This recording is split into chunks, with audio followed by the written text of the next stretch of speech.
I think black people should never be easy on white people when it comes to claiming our resources, to claiming our freedom, when it comes to claiming our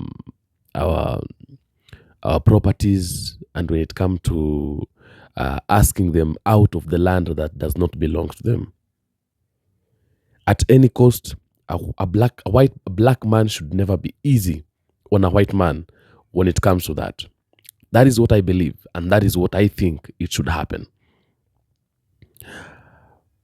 Because life was never easy when my ancestor, my great great grandmother, my great great grandfather was in this land, and when he was being oppressed and being beaten up like a kid, being forced to do something that he or she was not supposed to be doing, I'm sure they cried.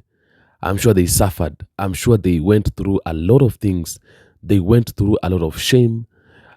They tried to look for help, but nobody was there to issue help to them. We were not there, but we wish to some point we could be there so that we would be able maybe to offer some help, but we were not there. And this is the only time that we can help. This is the only time that we can put that to an end, or this is the only payback time that we are remaining with. When you see us fighting, and when you see us raising our voices and becoming extremely bitter on some other issues, it's because we are trying to think, and we're trying to imagine, what did these men, these old men and women, what did they went through that time when they were being oppressed, when they were being enslaved, when they were being forced to work hard and to be given works that are very hard on them, like heavy works, difficult things to do. I'm sure they cried. Was there to help them. I'm sure they were beaten up and no one could wound them. I'm sure they went through a lot of misfortunes, a lot of troubles. I'm sure they really went through pain, but nobody would help them. And so when Africans are claiming for their rights, when they're claiming for their freedom, when they're claiming for their property, when they're claiming for their resources, when they're claiming for them to lead to when they're asking for the white man to leave a land that does not belong to them, I think and I believe that Africans and black people should never be easy when it comes to that, because they were never easy when they were doing that.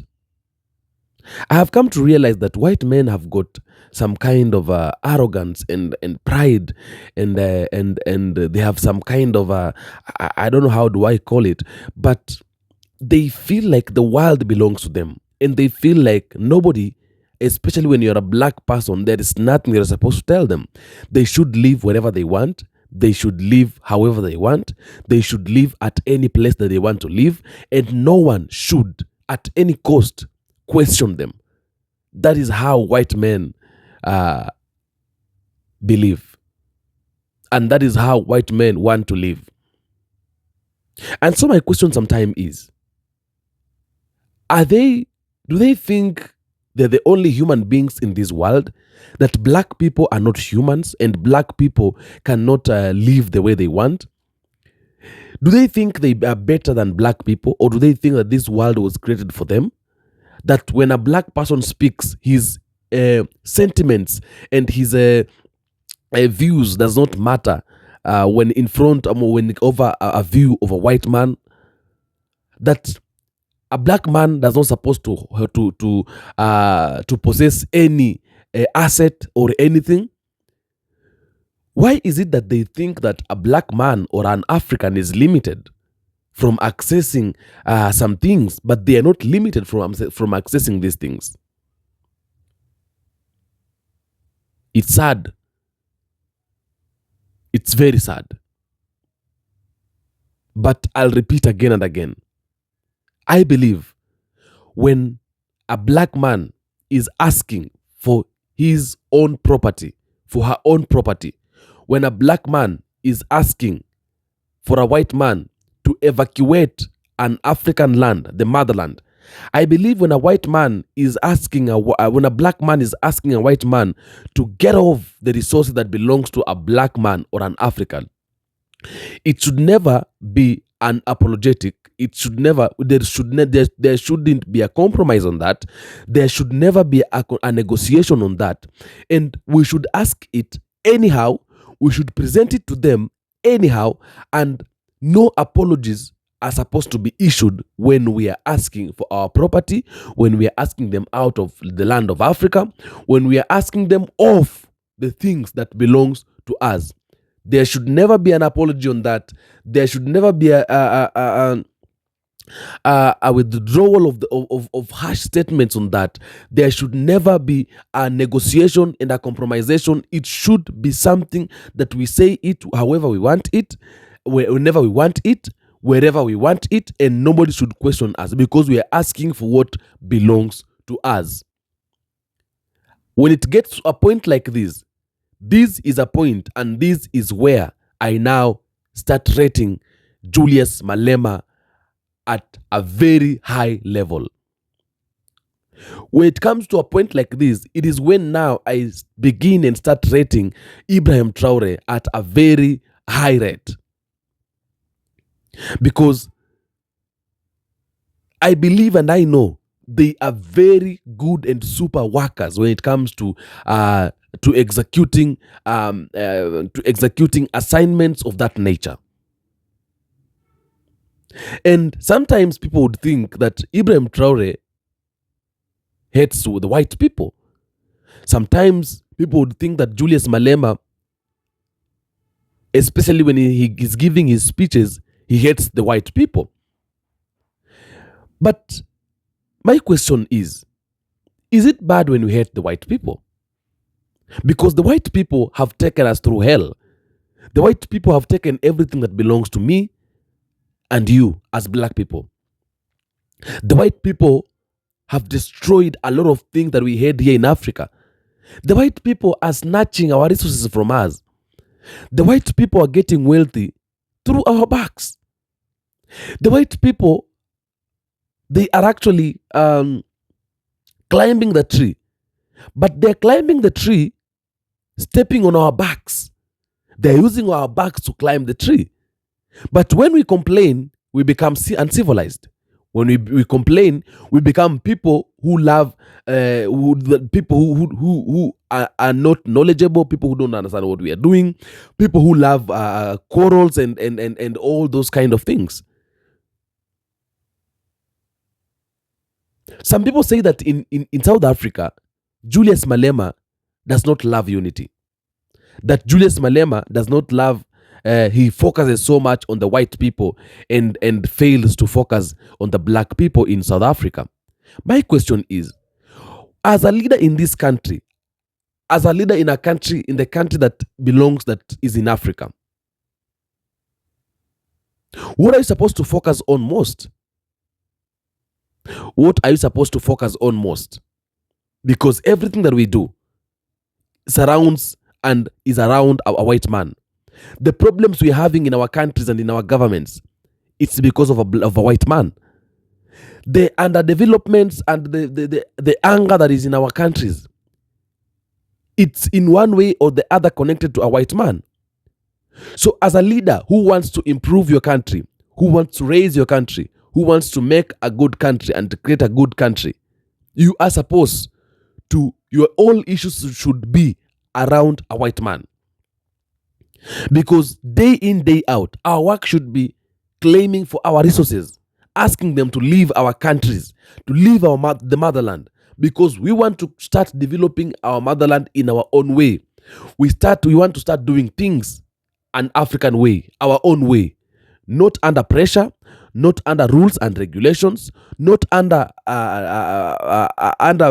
not being forced and are being asked, do this and do this. If you don't do it, you're being killed or you're being threatened. That is not what we want to do. And that is what Ibrahim Traore is doing.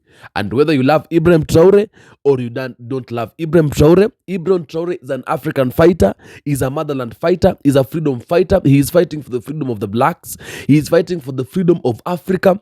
And I say, Julius Malema also always says he is going to continue fighting until the last drop of the blood. Let's watch. I'm very interested when you talk about we and they. We're roughly the same age. I was 12 when Madiba was released from prison, and I was 14 when the election happened. I'm a medical doctor. I work sometimes 160-hour weeks. I work sometimes 18 hours a day, and I own property because of that reason. And it sounds to me that you're suggesting that I should do all that work and come to this point in my life and now just hand away my property. And that concerns me. You know, you are an exceptional case. If you were to stand up and say, I went to school and I'm a medical doctor and the property I have is because I went to school and I bought it. But most of your people didn't buy any property, they inherited it. So it's an exceptional case. No, you can disagree, but the reality is that you are in possession of a land that was stolen from us. And we want it back without any apology. We want that land back, and we are going to work together. I can tell you now, whether you are in denial or not, the demand for the land is growing and people are becoming impatient. And we don't want Zimbabwe here. We don't want Zimbabwe in this country. It has to be done legally, procedurally, in a manner that is not going to put the country and the economy in a disaster. We have to talk about it. We have to say, how do we, in a proper manner, make sure that everyone benefits from this land? So, you know, Mr. Santa will know, and those who were involved in the negotiations and pre-negotiations, that when it was inevitable for democracy to be ushered in, most of the corrupt state officials began to transfer land into the names of individuals. When we're building a road in Northwest, expanding a road in Northwest from Rustenburg to Mafikeng, the state had to now get into some farms so that, because they didn't have land reserves, so they had to go and take some portions of land as they go along. And then made a call. All those who were affected by our expropriation of land, please come forward so that we can compensate you. Very few people turned up. And the suspicion is that they do not have title deeds. People just declared, this is my land, just before 1994. So don't individualize a big problem. It's like when I say there is racism in this country and you come to me, but I'm not a racist. I'm not talking about you. If you are not racist, why are you worried? But generally there is a problem of racism. It's not about an individual. It's a group problem. It is an institutionalized problem. We have to deal with it. And if we don't talk about it, we will not recognize it as a problem. And because we have not recognized it as a problem, now we will not be in a position to solve that problem. You can't solve the problems which you have not identified. So let us not be sensitive. I mean, you are a graduate, you are a doctor, you own a piece of property. I've got a black doctor here with me, very young also, a graduate, and he owns property. We're not taking your property only. We're talking also his property, the flat he owns, a flat size.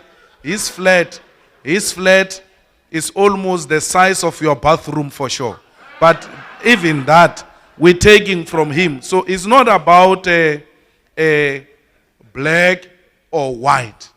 All of us, we need to surrender our land to the state and give that state an opportunity to allocate it for proper use. You can shake your hand, I'm proposing a peaceful solution. You're refusing it, you will surrender it to the revolution. Welcome back again. Thank you so much for joining in. Thank you so much for being here this morning. I'm shooting this video at around 6 in the morning in Kenya, Africa. Wherever you're watching from, at any time that you're watching from, just type it there in the comment section. Let me know what time are you watching and where are you watching from. I love you guys so much. You are the people that belongs to this stream. African Streamline is your space, not my space. Our space as all of us as Africans. I told you, whenever you find yourself in African Streamline, just know you are at the right place. And may God bless you so much for being here. May God really look at you. And as we are looking forward to acquire freedom of Africa, let us be able to join hands together and engage in this fight as one people, as one united nation of Africa. I love you so much, and may God bless you so much. Keep on tuning in and keep on staying here. You are great people. Back to the video. You have watched Julius Malema talking to that white man, and talking to white men head to head, one on one. We need a hero who is going to speak the truth, because speaking the truth to the people of Africa, and especially to the leaders of Africa, has become something that is very difficult. Politicians don't speak the truth anymore. They want to keep on they want to keep on debating and like they don't want to speak the truth. Speaking the truth has become something that is very difficult on them, because they think when they speak the truth, they're destroying everything. When they speak the truth, they're going to lose something that is being given to them by a white man. But until when are we going to continue doing those kind of things?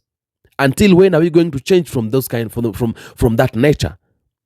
Until when are we going to keep on being quiet when we're being oppressed? When we are for how long do we want to be oppressed? Our great grandparents were oppressed. Our great grandparents they went through hell on the hands of a white man. You are still here in these dates, in these moments, still want to make a white man feel like Africa belongs to him. Until when will we continue embracing the bad calibers, the bad characters, the bad habits of a white man? Until when are we going to continue living under a white man's rules and regulations and directions? Until when? Until when? Until when? We're going to have to come out. We gotta have to stand up and speak the truth and tell them the truth, whether they feel bad or they feel good. It is none of our business. The truth is that, as long as we have spoken the truth, that is all that matters. Because you don't expect everybody to love you. Africa belongs to us. It is a land that belongs to us. And whenever we want to do anything in the land of Africa, we can do it. And nobody should question us when we are doing anything in the land of Africa. The golds that we are mining belongs to us. The diamonds, the diatomite, the uranium, the oil, everything belongs to us as Africans. Nobody else owns the things that we that belongs that are located and are found in the land of Africa. It belongs to Africans. And if anybody must speak, should be an African. If anybody must say a word, should be an African, not a white man. Without fear of contradiction, without any apology, we are asking white men to leave Africa. Africans in diaspora, they are not going through a very good life. I have friends in diaspora.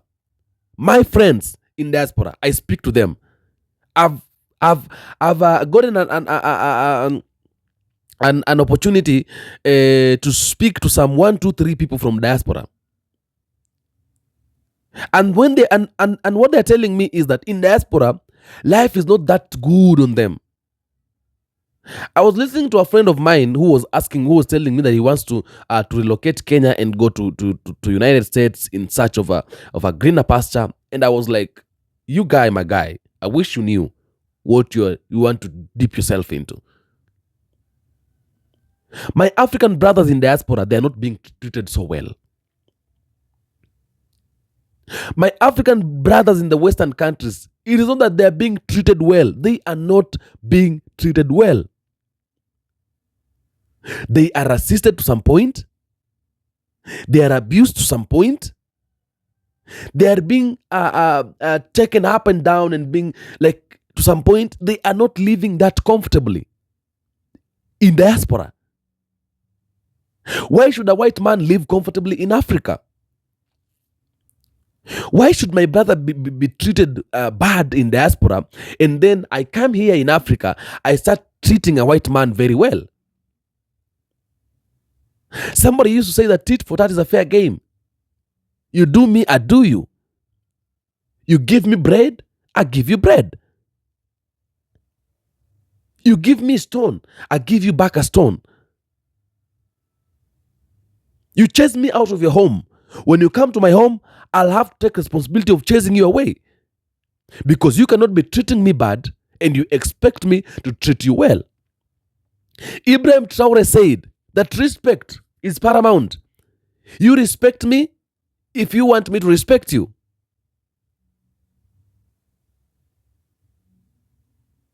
Ibrahim Traore said respect is paramount. If you want something from me, you borrow.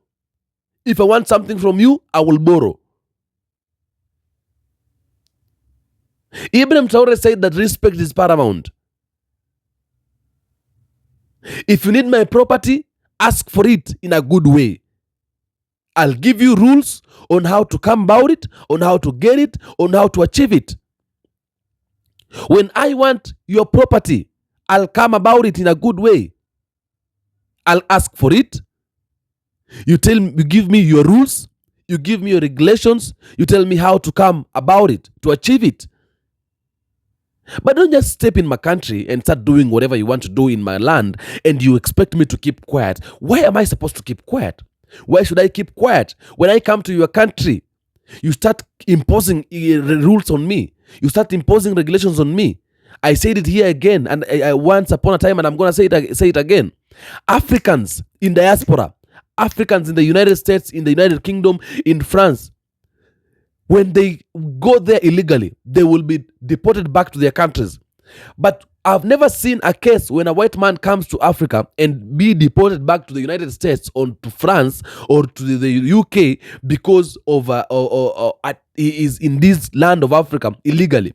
So when they come to Africa, there is no any trace of illegality, because Africa is a place where you need to come in and go out anyhow. Nobody should ask you a question. But when we go to the United States, or we go to France, or to the UK, or to all those, or to the Western countries, there is a problem with us going there, and therefore issues of illegality and traces of illegality can be seen. It can be traced that this guy and this man is here illegally, and therefore he should be traced back to his country. But when a white man comes to Africa, it is okay and it is well, and nobody should ask a question. Why? Is that how we're supposed to be doing things? Who are we Africans? Are Africans people who are not supposed to stand for their rights or not to ask for their rights? You think we're people who, like, how does a white man carries us? You know, a white man has guts and he has I think boldness to stand up and say, I live in this country, I possess property in this country, I have been in this country for quite some time, I'm working in this country, I have bought a property in this country, I belong in this country, the 1, 2, 3 belongs to me. But when a black man is in a white man's country, does not have powers and opportunity, and does not have that freedom to stand and say, I live in this country, I possess property in this country, this property belongs to me. Like, how do you carry us sincerely and seriously? You carry us as people who does not exist. There's people who does, like, we don't have rights in this world. People who doesn't have anything we can speak in this world. We don't have words to speak. People who are limited in this world. That is how you're carrying us.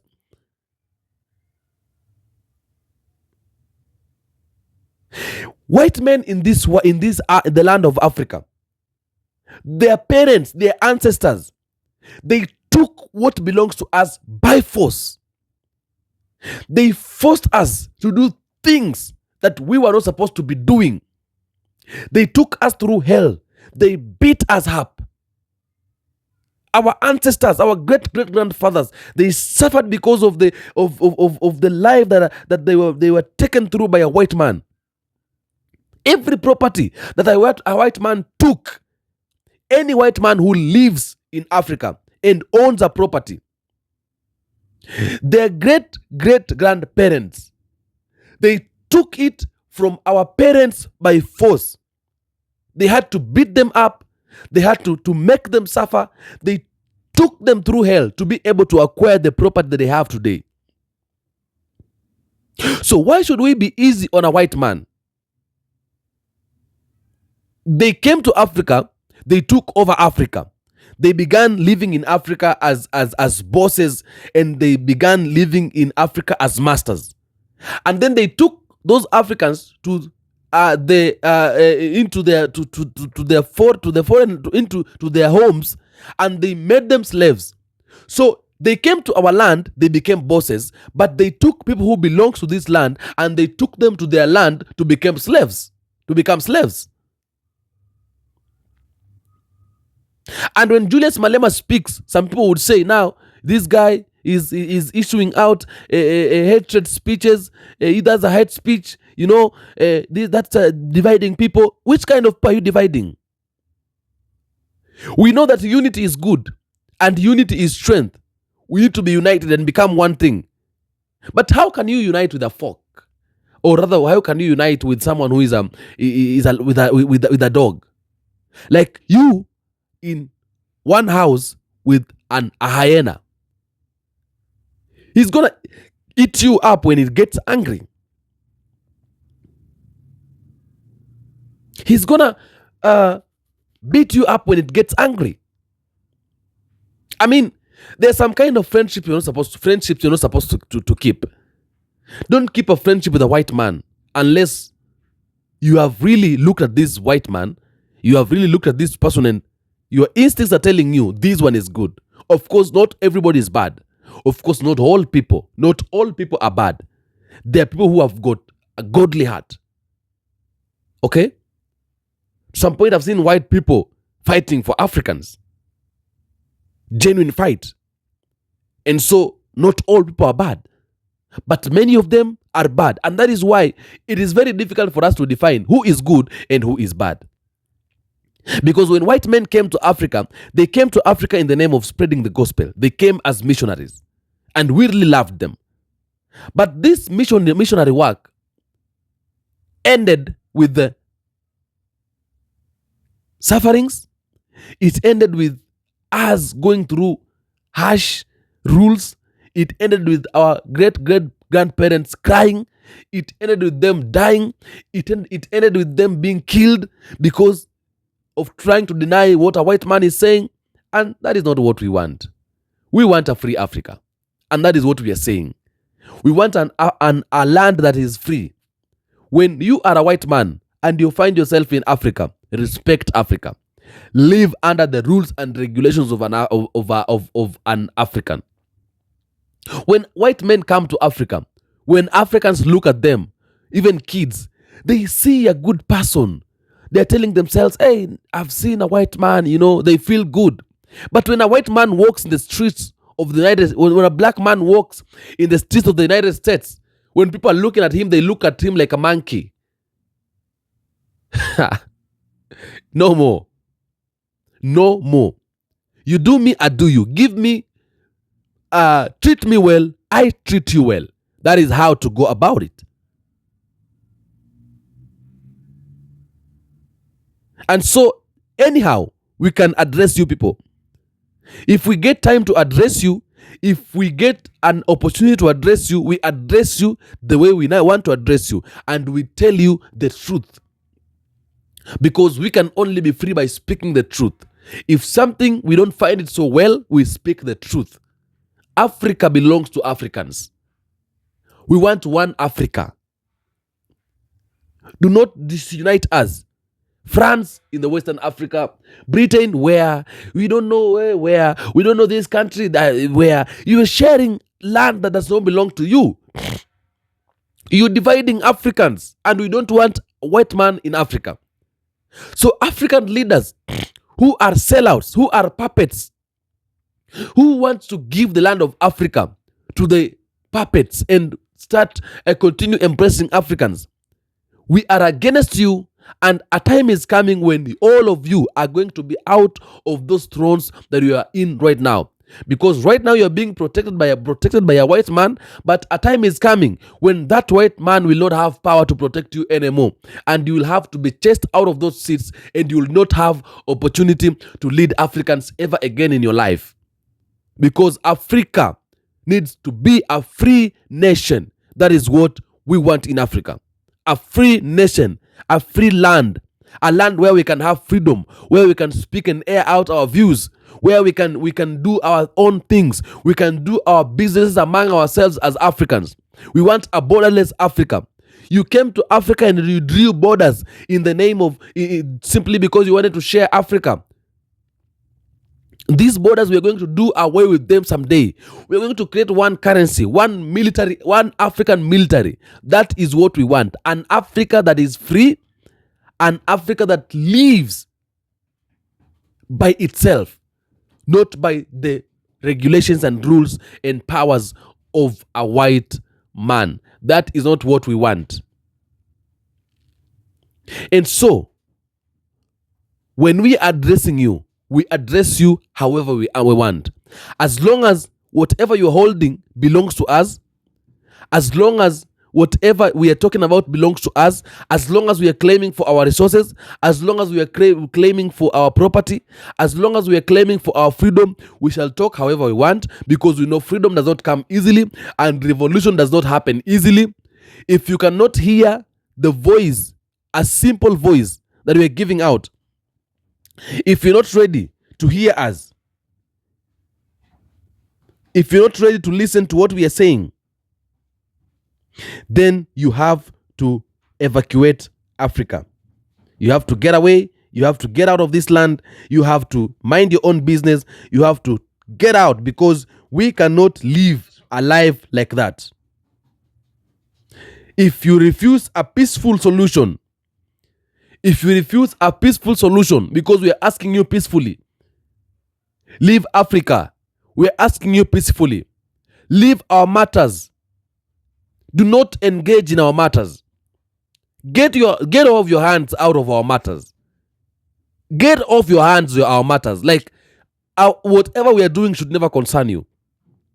This should be an African matter. We don't engage, we don't intrude in your issues and in your matters. And we are asking you peacefully. Leave Africa for Africans. And if you don't accept peaceful solution, you will have to admit and to surrender to a harsh revolution. That's what's going to happen. I love malema on this. I love malema on this. I love malema on this. And the same way Ibrahim Traore is doing. Africa for Africans. Ibrahim Traore and Julius Malema, now I declare them to the world. I really declare them to the world. Because one day, this world will change. I'm praying so much that Julius Malema will take over South Africa as the president. And Africa will have started seeing some light. I know white man is blocking Julius Malema so much from becoming the president of the Southern Africa. But I tell you, one day, one time, that man will become the president of South Africa. And when he becomes the president of South Africa, Africa will have started changing. Because in the Western Africa, we have Ibrahim Traore, who is representing the whole of Africa. In Southern Africa, we have Julius Malema, who is representing the whole of Africa. And we are praying that one day, Julius Malema will become the president of South Africa.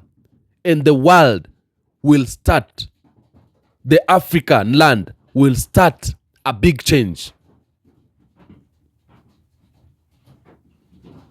I feel so good when I see African people standing up and fighting for the land of Africa, because freedom is what we need. Do let me know what you have to say in the comment section. I'll be waiting to see it and reply to it wherever possible. I love you so much.